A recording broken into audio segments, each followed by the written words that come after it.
Do you welcome this increase in stop and search in London? I think it's really important that stop and search is obviously only conducted when it is legal to do so, and that was the big concern, that there were, as Dr. Elisa just said, instances where it was not being conducted within guidance and within the law, but where it is intelligence-led and where it is based on genuine concern and belief that there is an offence being committed, then it is absolutely vital and a really important tool in tackling knife crime. And I do concur with Sarah Thornton that it has become something of a political football, and that speaking to frontline officers, there has been a fear of conducting legitimate stop and search, and that has been part of the reason that those numbers have fallen across the country, not just in London. And what is that fear based on? Is that based on a lack of understanding about what the law is, or a worry that they're going to be prosecuted or complained about afterwards? I think it says, just as Dr. Lisa says, there's a very clear understanding, particularly with newer officers. I was a special customer myself. I've been on the training. Yeah. I know what officers are taught. They know what the law is around stop and search.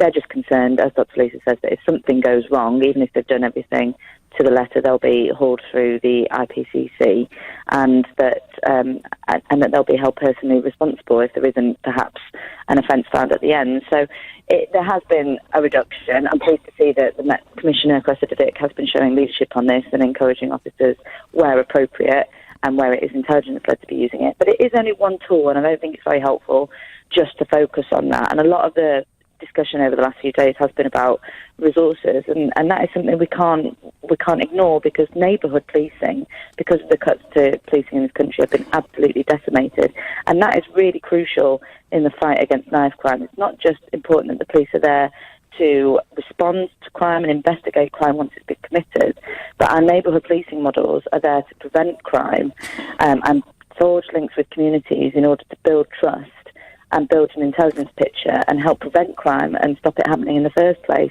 And that capacity has just been completely diminished, I say, not just in London, but across the country. And you mentioned the cuts in resources. So what? And Labour have previously said that they want to see more police officers in the streets. I think it's about 20,000.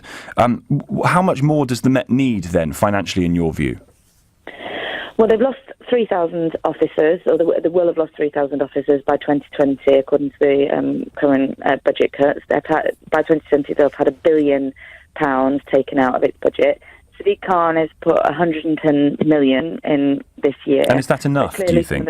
No, clearly some of those cuts need to be reversed. The government has cut its funding from central government for an 8th consecutive year, starving the police of the resources it needs. So we've said that we will protect the central government grant in real terms, which has not been done for over the last 8 years, and we'll put 10,000 neighbourhood officers back on the streets, which will be ring-fenced, which has been the biggest loss to policing. You mentioned about the full range of resources that the police have, and stop and search not being just one of those. We talk about the offence of carrying a knife and this mandatory sentence for those people who are being found to carry a knife twice. Yes. Do you agree that that is a deterrent for people? No, you certainly can't prosecute your way out of this, and that's very clear. We're seeing the numbers of young people carrying knives increasing despite so it's too strict. These sentences. No, I don't think it's strict. Again, I think it's one area that is that can be used to tackle the issue. But the reasons behind knife crime are really complex and multifaceted, and a pure criminal justice solution isn't the only way that we can tackle this.